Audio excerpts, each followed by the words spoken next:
Всем привет! Друзья мои, мира вам и крепкого здоровья! Сегодня у меня беляши. Вкусные, сочные, тесто исключительное.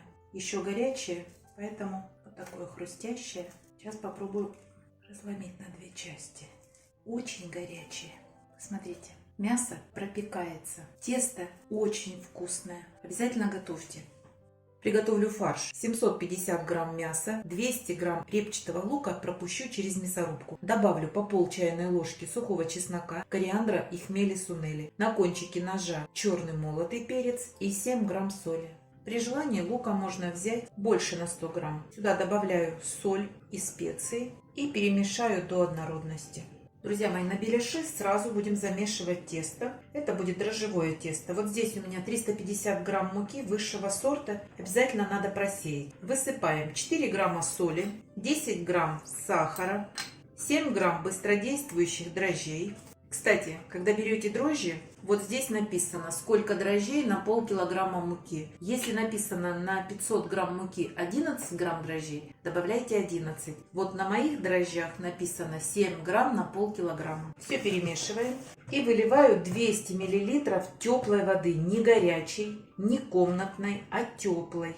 И замешиваю тесто. Как только тесто собралось в один комок, добавляем 20 грамм растительного масла и в течение 5 минут замешиваем тесто. Вымешивайте не менее 5 минут. Если тесто не совсем удобно вымешивать в миске, выкладывайте его на стол и замешивайте. Как видите, тесто абсолютно не прилипает к рукам, очень послушное, достаточно.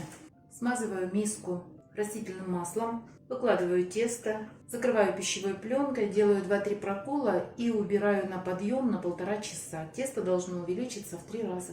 Продолжим, друзья мои. Тесто хорошо подошло, столешницу и руки обязательно смажьте растительным маслом. Обязательно тесто необходимо обмять. Вот я сделаю 18 штук.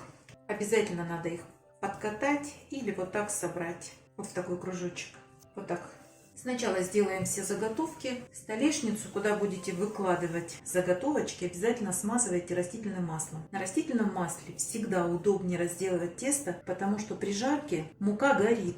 А если вы работаете с растительным маслом, мука не горит, масло долго остается прозрачным и изделия вкусные. Выкладываем фарш вот так, раскладываем и собирайте так, как вам удобно. Можно вот так собирать и затем вот так расплющиваем.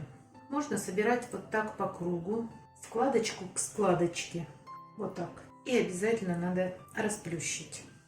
Как удобно вам, так и сделайте. Тесто должно быть где-то 4 миллиметра толщиной. Слишком тонкое не делайте, иначе порвется ваш беляш. Вот так распределяйте начинку и заворачивайте. Можно раскатывать скалочкой. Скалку также немного смажьте растительным маслом. Вот так я сейчас все заготовки сделаю. Из этого количества теста получается 18 беляшей, а фарша ушло ровно 300 грамм. И накладывала я фарша достаточно много. Все, идем обжаривать. Друзья мои, беляши жарятся во фритюре. Масло необходимо налить столько, чтобы большая часть беляша была погружена в масло. Разогреваем в течение 1,5 минут на среднем огне. Если вы сильно раскалите масло, то беляши у вас сгорят, а внутри будут сырые. А затем убираем огонь чуть ниже среднего, опускаем беляши фаршем вниз и обжариваем с каждой стороны до золотистого цвета. Заранее подготовила тарелку и бумажное полотенце. Беляши жарятся 1,5-2 минуты с одной стороны. Обязательно смотрите, чтобы они не подгорели. Можете не переживать, беляши ваши прожарятся. Сейчас там температура больше 200 градусов. И поэтому 2 минуты для того, чтобы прожарить тонкий слой фарша, достаточно. Переворачиваем. И с другой стороны буду обжаривать также 2 минуты. Некоторые сюда добавляют кусочек сливочного масла. Иногда туда добавляют масло растительное, в котором жарят. Я не вижу в этом необходимости никакой. Готовлю вот так. И всегда прожаривается фарш. И всегда очень вкусные беляши получаются. Ничего вам не мешает посмотреть, в каком состоянии донышко.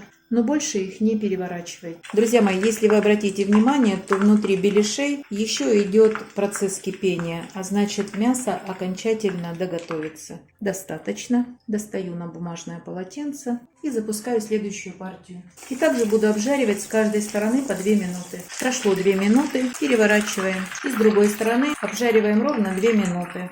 А дальше я продолжу без вас. Посмотрите, какие получаются чудо-беляши. А вы, друзья, не забывайте подписываться на наш с Петровичем канал. Пока-пока.